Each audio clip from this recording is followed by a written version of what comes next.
무더운 여름에도 땀을 흘리며 열심히 농사를 짓는 농부는 가을이 되었으면 풍성한 열매를 거두는 기대와 소망이 있기 때문에 견뎌냅니다. 그래서 추수 때는 기쁨이 있어요. 왜냐하면 한 해 동안 수고한 그 수고의 열매를 거두는 그 보람이 있기 때문인 것입니다. 그런데 여러분, 이제 2016년도 한 달여밖에 안 남았는데 나는 올해 뭘 심었고 뭘 거둘 것인가 한번 생각해 볼 수 있는 그런 시간이 되기를 바랍니다.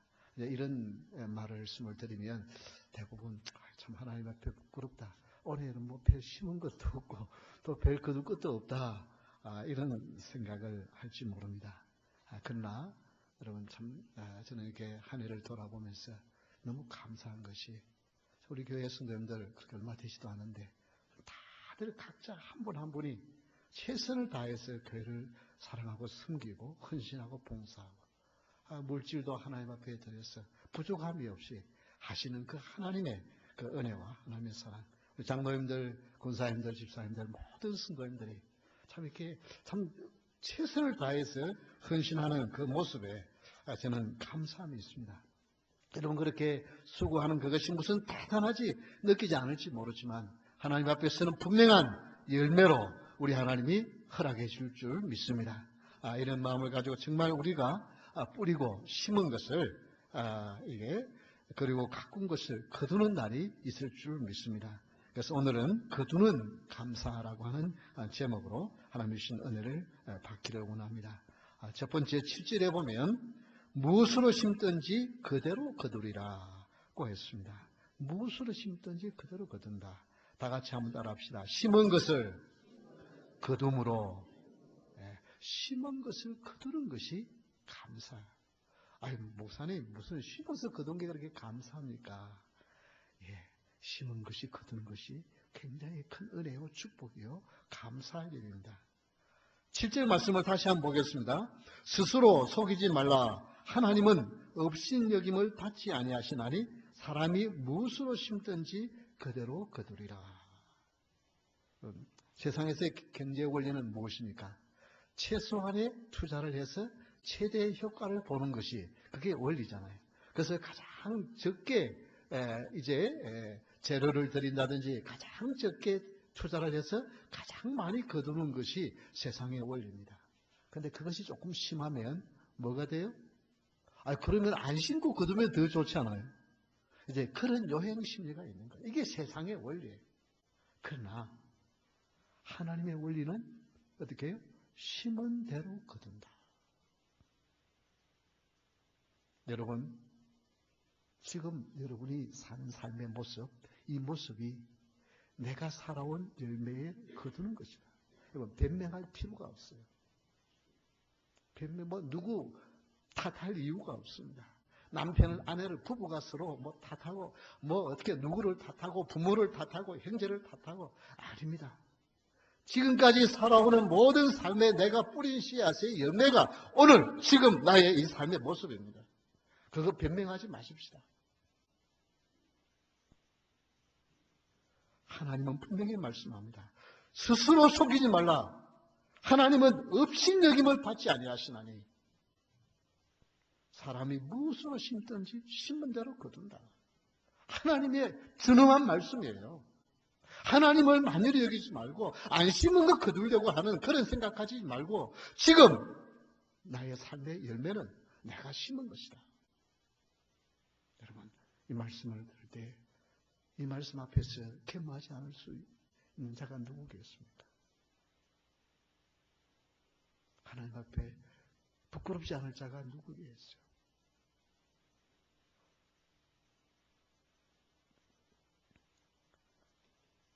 그러나 우리는 내 힘의 노력으로 살아가는 자가 아니라 내 안에 예수 그리스도께서 나는 썩을 것밖에 심지 않았는데 예수님으로 말미암아 생명을 심어주어서 그래도 오늘까지 하나님의 은혜와 하나님의 축복 가운데 지금까지 온 줄 믿으시기 바랍니다.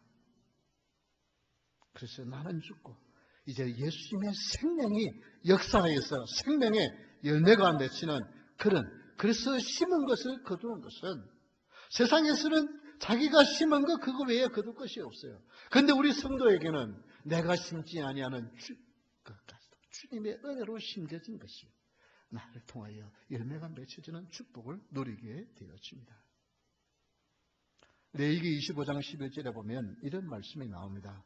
그 50년째 해는 너희의 희년이니 너희는 파송하지 말며 스스로 난 것을 거두지 말며 가꾸지 아니한 포도를 거두지 말라.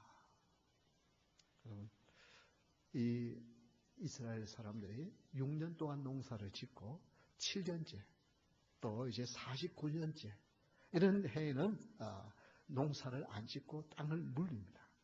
그러면 포도가 무슨 1년 동안 안 가꿨다고 포도가 안 맺히는 게 아니잖아요.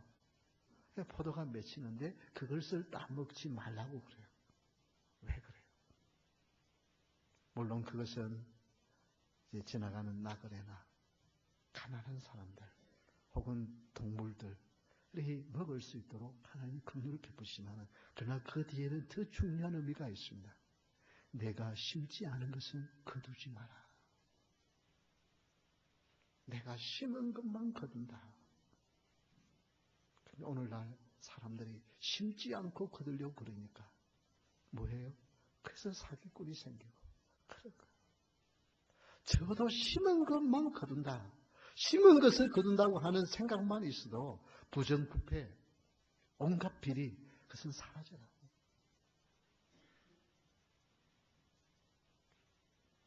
고린도서 9장 6절에 보면 이것이 곧 적게 심는 자는 적게 거두고 많이 심는 자는 많이 거둔다 하는 말이로다. 이게 바로 성경적인 원리예요. 성경에 적게 심었으면 적게 거두는 거고 많이 심었으면 많이 거두는 거예요. 이것은 일년의 농사만이 아닙니다. 한평생 농사로서 내가 무엇을 심었느냐, 내가 얼마만큼 심었느냐. 그래서 여러분 주위의 관계가 어떠냐? 그건 내가 지금까지 심어온 것의 열매예요.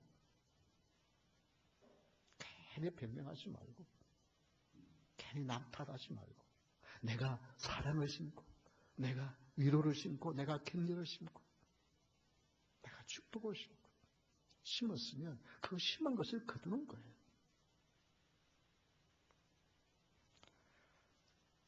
하나님을 경외하는 자는 선한 것을 심고 하나님의 풍성한 은혜와 축복을 거두는 자입니다.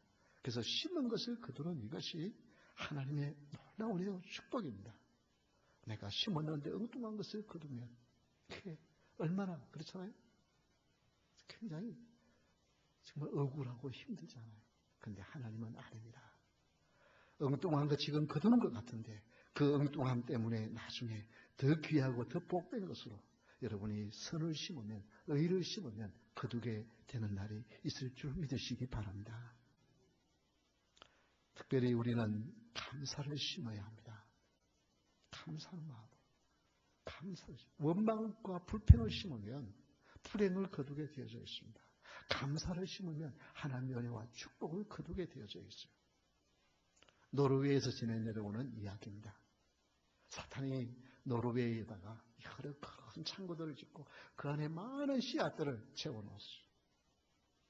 그런데 그 씨앗은 미움과 시기와 질투와 분냄과 원망 이런 것들이 그걸 가지고 마귀의 그 졸개들이 그걸 가져다가 막 사람들한테 심었어요. 근데 막 그게 싹이 너무 잘 나고 열매가 너무 잘 맺어요.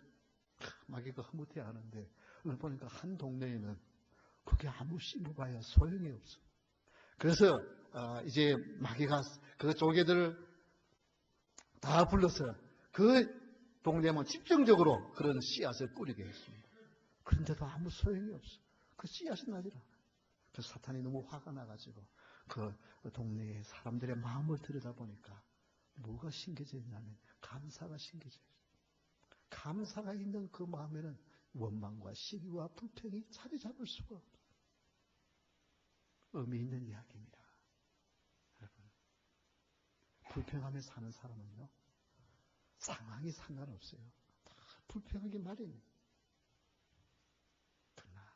감사하는 사람은 어렵고 힘들어도 감사하는 사람은 다 감사가 나오게 되어 있어요. 그래서 여러분, 심은 것을 거둔다.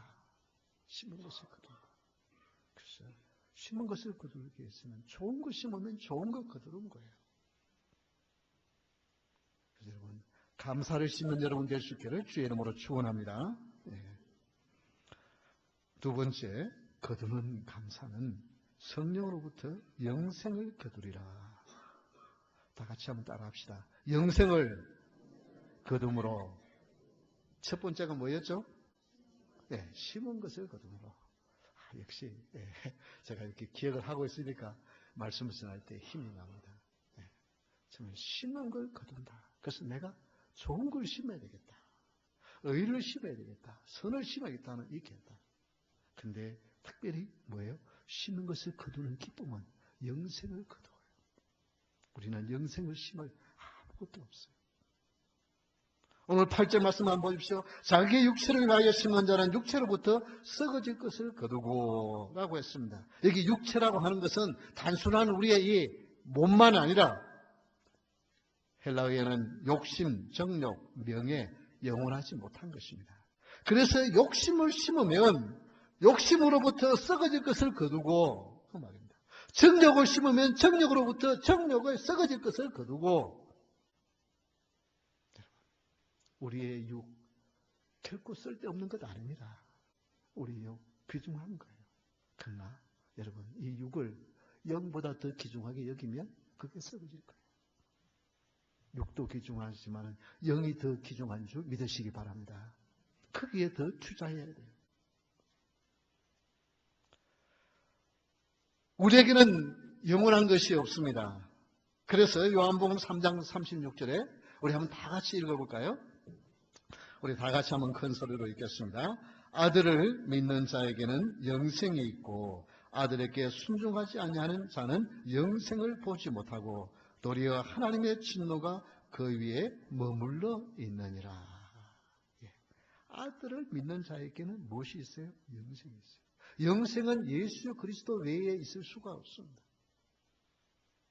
우리는 육의 것을 심어서 썩어질 것을 거둘 수밖에 없는 존재예요. 그러나 우리 가운데 예수님의 영이 계시면, 성령이 임하시면, 예수님을 나의 구주로 고백하면 거기에는 영생을 심은 자가 되어져요. 그래서 영생을 심었기에 뭘 거두어요? 영생을 거둘 수밖에 없습니다. 그래서 성령으로 심는 자는 예수 그리스도를 믿음으로 받아들이는 자는 영원한 생명을 누리게 됩니다. 예수님 없는 모든 것은 세상에 썩어질 것입니다. 그래서 거두는 감사는 예수님으로 말미암아 영생을 거둠으로 우리는 감사할 수 있습니다. 그런데 그 뒤에 말씀을 한번 보십시다. 8절 하반절에 보면 성령을 위하여 심는 자는 성령으로부터 영생을 거두리라고 하는데, 성령을 위하여라고 하는 이 말이 에이스라고 하는 헬라어입니다. 이 헬라어는 뭐예요? 안에서, 안으로 그런 뜻입니다. 그 말은 성령을 위하여가 아니라 성령 안에서 심으면 영생을 거둔다는 것입니다. 내가 심으면 내가 심은 것은 썩을 것밖에 거둘 것이 없어요. 그런데 성령의 은혜로 예수님의 영으로 생각하고 성령의 인도하심을 따라서 사랑하고 격려하고 축복하고 기뻐하고 감사하고 이것을 심으면 그 예수님으로 말미암아 영원한 것을 거둔다는 것입니다. 로마서 6장 22절 23절에 그러나 이제는 너희가 죄로부터 해방되고 하나님의 종이 되어 거룩함에 이르는 열매를 맺었으니, 우리는 죄에서부터 해방되어지고 우리는 예수님으로 말미암아 하나님의 종이 되어서 그런 열매를 맺었으니 그 마지막은 영생이라. 그래서 죄를 심으면 뭐가 나요? 사망이 납니다. 우리는 죄악 가운데 사는 인생이었어요. 그래서 사망밖에 기다리는 것이 없었습니다. 그러나 이제는 예수님의 은혜로 하나님의 은사는 그리스도 예수 우리 주 안에서 영생을 얻게 되어진 것입니다. 그래서 성령으로 심은 자는 영원한 것을 거두게 되어져 있습니다. 무엇보다 여러분 거두는 감사는 나는 영생을 소유한 자고 죽어서 영원한 천국의 주님과 함께 간다고 하는 이 열매 추수 때를 바라보면서 감사하며 사는 여러분 될 수 있기를 주의 이름으로 축원합니다. 라이언 와이스라고 하는 학생이 13살 난 학생이 있었습니다. 인디애나에 살고 있었는데요. 무려 30년 전의 이야기입니다. 이 라이언이 13살이 되어서 혈루병이 걸려서 이 치료를 받다가 수술을 하는데 그 수술을 하면서 피 수혈을 하는데 그 수혈에 HIV, 에이즈 그 균이 들어있어. 그래가지고 이 아이가 그만 에이즈에 걸렸어. 그래서 이게 얼마 살지 못한다고 하는 그런 판단이 나왔어. 얼마나 낙심이 되죠. 근데 이 아이는 그렇게 실망해서 집안에 있는 것이 아니고 그 당시 에이즈에 걸린 사람은 격리하고 막 여러 가지 많은 그런 장애와 그런 많은 그 차별을 대우를 받았습니다. 근데 이 아이는 학교를 가고 싶다고 학교에 가야 된다. 그래서 학교를 갑니다. 학교에 가서 그냥 우울하게 지나는 것이 아니라 너무너무 밝게 지나고 친구들과도 밝게 지나고 그 부모가 자식을 보면은요 얼마나 가슴이 아프겠어요. 천에서 얼마 있다 죽을 텐데. 근데 오히려 그 아들이 이 라이언이 오히려 부모를 위로해요. 그래서 얼마 살지 못한다는 아이가 약 6년 가까이 15,000년 이상 살고 19살에 이 세상을 떠납니다. 그때 이제 몸이 아파가지고 죽어갈 때 아버지가 너무 가슴이 아팠어. 라이언, 아들아, 내가 너에게 더 이상 해줄 수 있는 것이 없구나. 내가 너를 무엇을 더 해줄 수 없다는 아빠가 너무 원망스럽구나. 미안하다. 그러니까 이 라이언이 하는 말이 뭐라고 하는 줄 아세요? 이때 이 라이언이 너무 그냥 이 에이즈병을 잘 그렇게 이겨내니까 그것이 일간 신문에 이렇게 방송되어져서 그 당시 레이건 대통령이 그 아이를 직접 찾아갑니다. 그리고 지금 이제 당선된 도널드 트럼프 그 당시 사업가죠. 유명한 사업가도 많은 선물을 가지고 그 아이를 찾아갑니다. 마이클 잭슨도 찾아가서 그를 위로하고 격려하고 선물을 줍니다. 그래서 이 라이언이 죽어가면서 그래요. 나는 많은 사람들로부터 훌륭한 사람들로부터 대단한 사람들로부터 많은 선물을 받았지만 나는 아버지로부터 가장 귀중한 선물을 받았다. 그것은 아버지가 나를 교회에 데리고 가 예수님을 만나고 그 예수님 때문에 영원한 생명을 선물로 받았는데 아버지가 나에게 가장 귀중한 것을 해주신 분이다. 가장 귀중한 선물을 주신 분이다.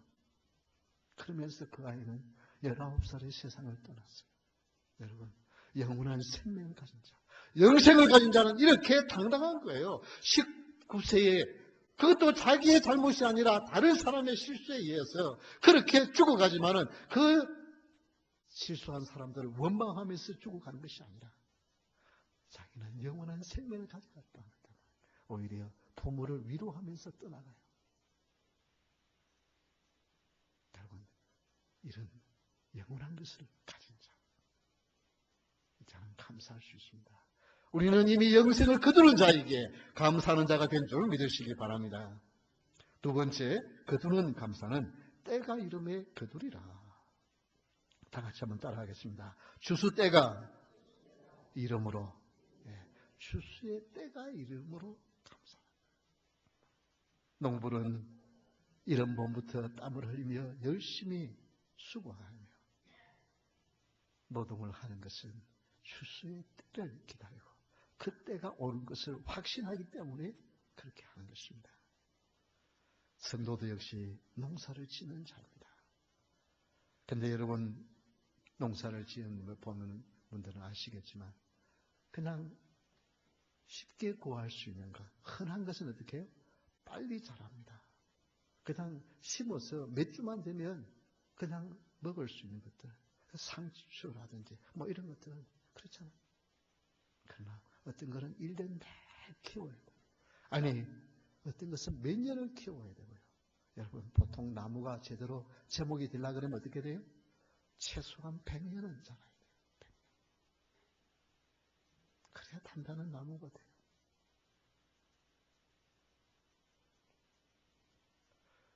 우리가 하나님의 은혜로 성령으로 심어도 지금 당장 거두지 못한다고 실망하지 마십시오.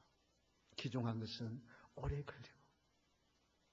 걸려서 오래는 걸리지만 그러나 분명히 추수할 때가 있는 줄 믿으시기 바랍니다.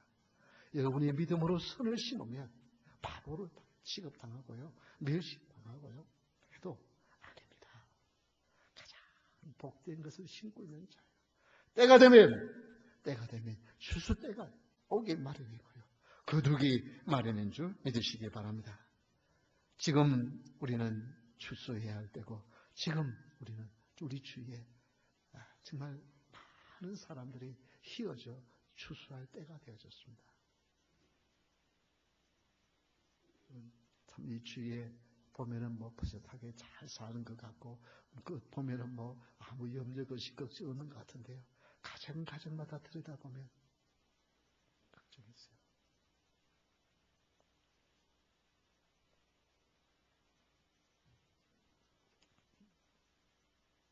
얼마 전에는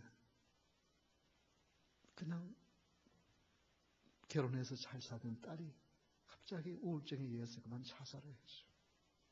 얼마나 충격. 근데 또 그 딸은, 또 다른 딸은 그 의사, 뇌 전문의인 의학 박사하고 결혼을 해서 자는데 30몇 밖에 안 되는 사람이 또 암이 걸렸어요. 정말 어찌할 방법이 없어요. 우리 주위에 그런 사람들이 정말 내 힘으로 지금 어찌할 수 없어 어떤 가운데 낭망하면서 정말 앞이 캄캄하게 어떤 해결책을 찾지 못하고 힘들어하는 사람들이 우리 주위에 너무나 많이 있어요. 이건 휘어져 추수할 때가 되었어요. 그들에게 예수 그리스도의 복음을 전하여 영원한 생명을 가지게 하고, 지금 우리의 육신에 죽어가지만 이것이 마지막이 아니라 영원한 생명이 있다는 것을 보여준다면 그들이 그것을 당당하게 이겨낼 수 있지 않겠어요? 그래서 마태복음 9장 37, 38절에 보면 이에 제자들께 이르시되 추수할 것은 많되 일꾼이 적으니 그러므로 추수하는 주인에게 청하여 추수할 일꾼들을 보내주소서 하라 하시니라. 여러분, 우리가 세상에 여러 가지 일들을 하지만은 가장 중요한 것은 추수할 일꾼이 되어져 하나님 나라에. 그래서 여러분 주위에 어려움 당하는 사람이 있으면 우리는 뭘로 위로해 주겠습니까? 몇 마디 말이 무슨 얼마나 위로가 되겠습니까? 그러나 그들 가운데 예수님을 만나게 한다면, 예수님을 소개한다면 영원한 생명의 때에, 마지막 인생에 추수할 때에 영생을 거두는 축복이 있지 않겠습니까? 요한계시록 14장 15절에 보면 또 다른 천사가 성전으로부터 나와 구름 위에 앉은 이를 향하여 큰 음성으로 외쳐 이르되 당신의 낫을 휘둘러 거두소서. 땅의 곡식이 다 익어 거둘 때가 되었음이니이다 하니, 구름 위에 앉으신 이가 낫을 땅에 휘두르매 땅의 곡식이 거두어지니라. 여러분, 너무 억울해하지 마십시오. 여러분은 선을 심고 의를 심고 사랑을 심고 축복을 심었는데 돌아오는 것은 미움과 시기와 질투, 멸시와 천대라고. 여러분 너무 실망하지 마십시오. 때가 되면 우리 주님이 다 거둘 날이 있습니다. 거둘 날이 있어요. 우리는 그때를 바라보면서, 추수 때를 바라보면서 오늘을 살아가는 자예요. 지금 당장 심어가지고 거두었다고 너무 기뻐하지도 말고, 지금 거두지 못한다고 실망하지도 말고, 우리는 영원한 생명을 바라보면서, 그때를 바라보면서 심는 여러분 될 수 있기를 주의 이름으로 축원합니다. 추수 때에 웃는 자가 가장 복된 추수꾼이잖아요. 가장 복된 농부잖아요. 여름에 그늘나무 밑에서 시원하게 낮잠 자면서 콧노래 부른다고 그게 행복한 삶이 아니잖아요. 그렇게 게으르게 지나면 가을이 되면 거둘 것이 없어요. 가을이 되어서 추수 때에 웃고 기뻐하는 자가 그 사람이 진정한 추수꾼이에요. 오늘 본문 6절에 한번 보면 가르침을 받는 자는 말씀을 가르치는 자와 모든 좋은 것을 함께하라. 모든 좋은 것을 우리 서로 목회자에게 있어서 가장 기쁠 때가 있습니다. 이게 함께 하라고 하는 이 말이 헬라어로는 코이노네오라고 하는 말입니다. 이것은 나누다, 교통하다, 교제를 나누다 그 말입니다. 목회자가 가장 기쁠 때가 어떨 때예요? 맛있는 거 나누어줘도 목사님 기쁘지만은 그보다 더 기쁜 것이 있어요. 목사님 기도하면서 이 어려움 이겨냈습니다. 감사합니다. 정말 우리 주님이 함께 해주시네요. 그런 성전보를 들을 때 막 정말 누구가 미워서 정말 견디지 못하는데 기도하는 가운데 이제 사랑의 마음이 생기네. 축복의 기도가 나오네. 이런 이야기 들으면 목사는 그냥 10년 먹은 체적이 다 내려가듯이 그게 기쁨이 있는 거예요. 표현은. 이런 성전보들, 이런 아름다운 열매들을 나누는 이게 목회자의 힘을 얻는 거예요. 목회자들이 가장 실망스러울 때가 수고했는데 수고의 열매가 없을 때, 변화가 되었는데 변하지 않을 때. 그런데 내가 하나님의 은혜로 성령의 은혜와 축복으로 이런 변화가 일어났습니다. 내 삶에. 부부 사이에 문제가 있었는데 기도하면서 서로 축복하면서 사랑하면서 이런 문제가 해결되었다고 말하면 그게 얼마나 기쁨이 돼요. 이런 좋은 것들을 여러분 우리 주님 안에 있습니다. 그리고 그런 것들을 사모하면서 받아 누리는 여러분이 되어졌어요. 그런 성전보가 우리 교회에 가득 찰 수 있기를 주의 이름으로 축원합니다. 이럴 때 정말 하나님의 영광 받으시고 목회자들은 힘이 나고 우리 성도들에게 성도 우리 애들이 서로 위로가 되어지고 격려가 되어지는 축복이 있을 수 있습니다. 그때 바로 이것이 추수를 하는 기쁨인 것입니다. 이제 우리 다 같이 일어서서